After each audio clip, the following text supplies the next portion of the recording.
Hello दोस्तों, मैं नरेंद्र सिंह आपका स्वागत करता हूं। मैं सेबी रजिस्टर्ड एनालिस्ट नहीं हूं और यहां केवल आपसे अपने विचार साझा कर रहा हूं। आइए मिलकर कुछ सीखें और स्टॉक मार्केट से पैसा बनाने की कोशिश करते हैं। आज हम बात कर रहे हैं dark cloud cover candlestick pattern के बारे में।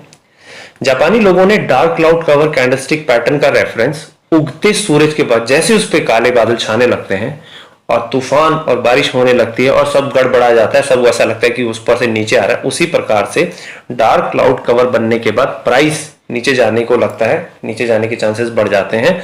इसीलिए इस dark cloud cover candlestick pattern को बेरिश कैंडलस्टिक पैटर्न भी कहते हैं। ये कुछ अलग अलग प्रकार के डार्क क्लाउड कवर पैटर्न है और ये भी कुछ अलग अलग प्रकार के डार्क क्लाउड कवर पैटर्न है।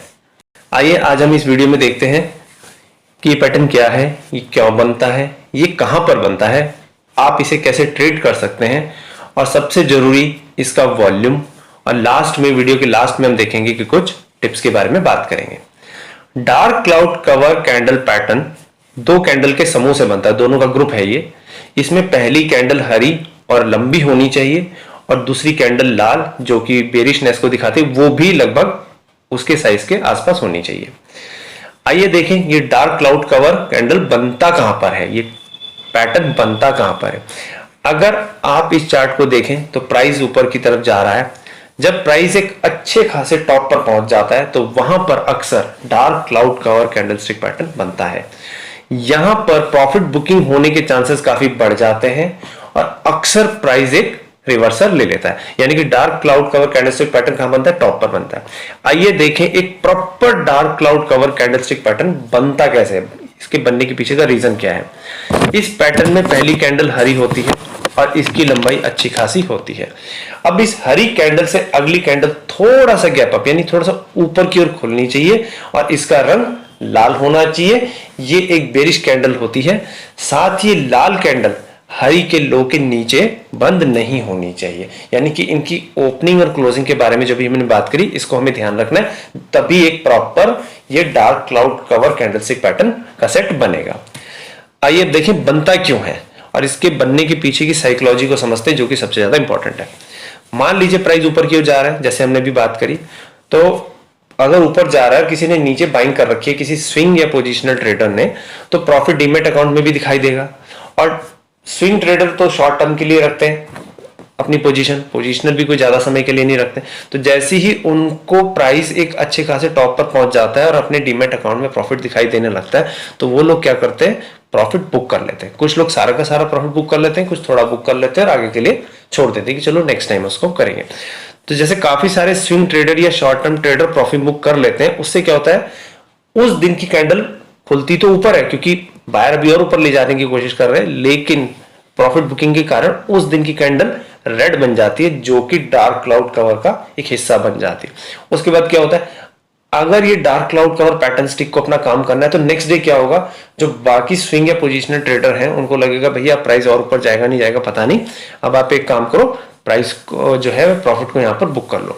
और वो क्या करते हैं, प्रॉफिट को अगले दिन बुक करना चालू कर देते हैं और नेक्स्ट कैंडल जो है उसके नीचे बन जाती है, डार्क क्लाउड कवर के से थोड़ा सा गैप डाउन होने के बाद बन जाती है।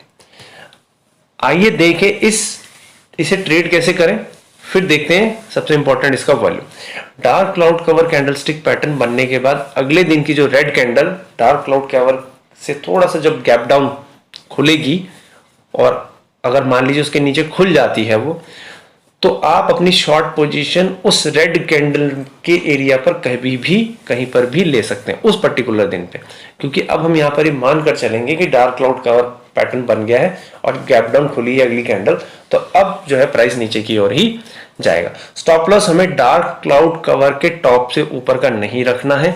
रिस्क टू रिवार्ड रेशो 1:2 रखा जा सकता है, 1:3 भी रखा जा सकता है। ट्रेल स्टॉप लॉस का आप प्रयोग कर सकते हैं।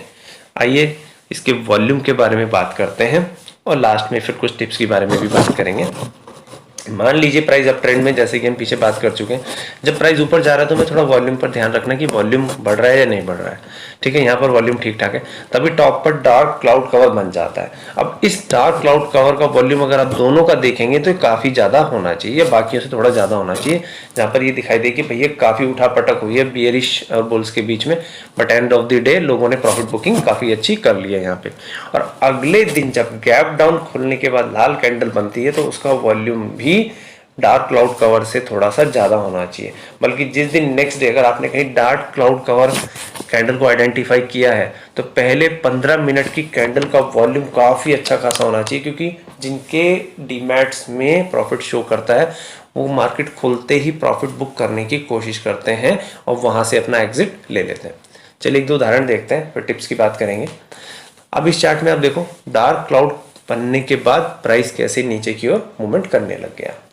ये अगला चार्ट है निफ्टी 50 का 4 आवर्स टाइम फ्रेम में। अब इसमें डार्क क्लाउड बनने के बाद प्राइस थोड़ा सा ऊपर की ओर गया, बट कंसोलिडेशन हल्का सा मामूली सा होने के बाद फिर प्राइस नीचे की ओर चला गया।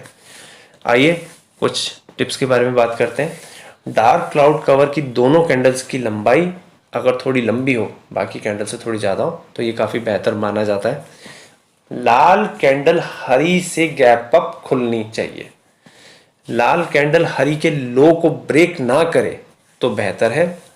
ये फॉर्मेशन प्राइस के टॉप पर जाने के बाद बननी चाहिए, यानी कि प्राइस का मूवमेंट जब ऊपर की ओर है तब ये फॉर्मेशन बननी चाहिए, और इनका वॉल्यूम भी बाकियों से थोड़ा सा ज़्यादा होना चाहिए।